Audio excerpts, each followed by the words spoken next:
Janasena party 11వ ఆవిర్భావ దినోత్సవ వేడుకల్లో భాగంగా సెల్లింగంపల్లిలో ఉచిత వైద్య శిబిరాన్ని నిర్వహించారు.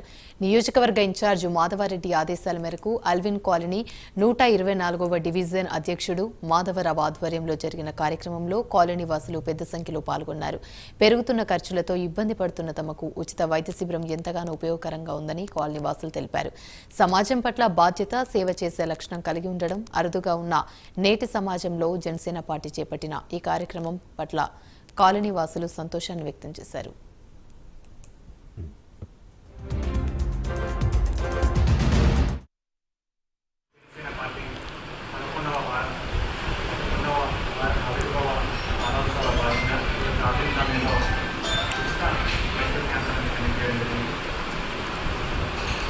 జనసేన పార్టీ అంటే సేవా కార్యక్రమాలే కాదు, ప్రజల తక్షణ శిబిరం జరుగుతుంది.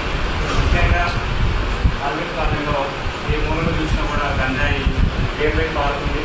ఇది గత 5-6 సంవత్సరాల నుంచి జరుగుతున్నప్పటికీ అధికారులు మరియు స్థానిక ఎమ్మెల్యే ఆర్కేపూడి గాంధీ గారు ఎదురపోతున్నారా లేకపోతే వాళ్ళకి తెలియదా, లేకపోతే అందులో వాళ్ళ హస్తం ఉందా అనేది ఇప్పటికి కూడా అర్థం కావట్లేదు.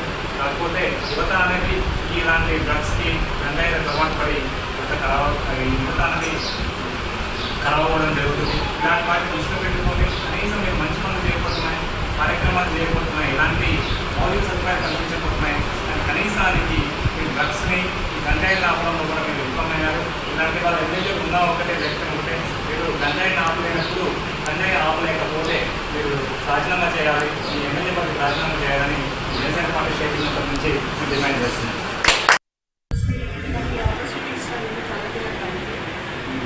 Very big fan of Janasena. Very good fan of art.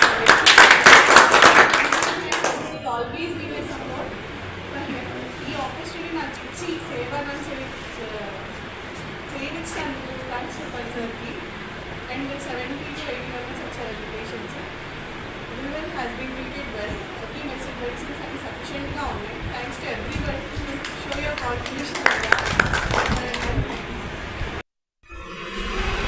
Alvin కాలనీలో ఈ కార్యక్రమం చేస్తున్నందుకు సంతోషంగా ఉంది.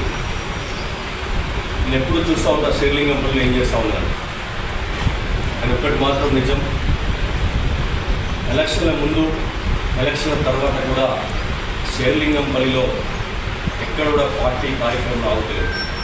దీన్ని రాష్ట్ర వ్యాప్తంగా తీసుకోవాల్సిన అవసరం ఉంది. ఖచ్చితంగా రానున్న రోజులలో నేనే చెప్తా. ఎందుకంటే ఎలక్షన్ల ముందే నాయకుడు పనిచేస్తే ఎలక్షన్ల తర్వాత కాదు. ఎలక్షన్లు ఉన్నాయా లేవా, గెలిచినవా గెలవలేదా, మా నాయకుడు కూడా చెప్తాడు, ప్రజా సమస్యల పైన ప్రజల మధ్యలో ఉండేవాడే నాయకుడు అంటాడు. అది జరుగుతుంది. దానికి డాక్టర్ మాధవరెడ్డి గారిని నేను అభినందిస్తూ ఉన్నా. ఎందుకంటే ఎలక్షన్లు వచ్చినప్పుడే నాయకుడు కాదు, ఎప్పుడు సమస్య ఉన్నా ఏ కార్యక్రమం, ప్రతి ఒక్క కార్యక్రమం చేస్తుంది. నిజంగా మేము అందరినీ నేను అభినందిస్తా ఉన్నాను. ఎందుకంటే మాధవరెడ్డి టీం ఎట్లుందంటే డివిజన్ ప్రెసిడెంట్, సెక్రటరీ కానీ ఏదైనా ప్రోటోకాల్, వీర మహిళలు కూడా నిన్న కూడా వీర మహిళలు బాగా చేస్తారు. ఒకసారి గట్టిగా వీర మహిళలు ఉన్నాం. రానున్న రోజులలో శ్రీలింగంపల్లిని రాష్ట్ర వ్యాప్తంగా ఆదర్శంగా తీసుకొని ఇక్కడైతే ఎట్లయితే పనిచేస్తూ ఉన్నారో రాష్ట్రంలో వేరే నియోజకవర్గాల్లో కూడా పనిచేయాలనేది ఒక నిర్ణయం తీసుకోవాలనేది నేను ఆలోచించిన.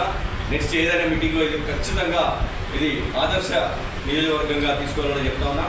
ఇకపోతే ఇక్కడ నెక్స్ట్ ఎలక్షన్లో నేను అనుకుంటున్నా కార్పొరేట్ నెక్స్ట్ ఎలక్షన్స్ మరి జిహెచ్ఎంసీ ఎలక్షన్ ఉన్నాయి.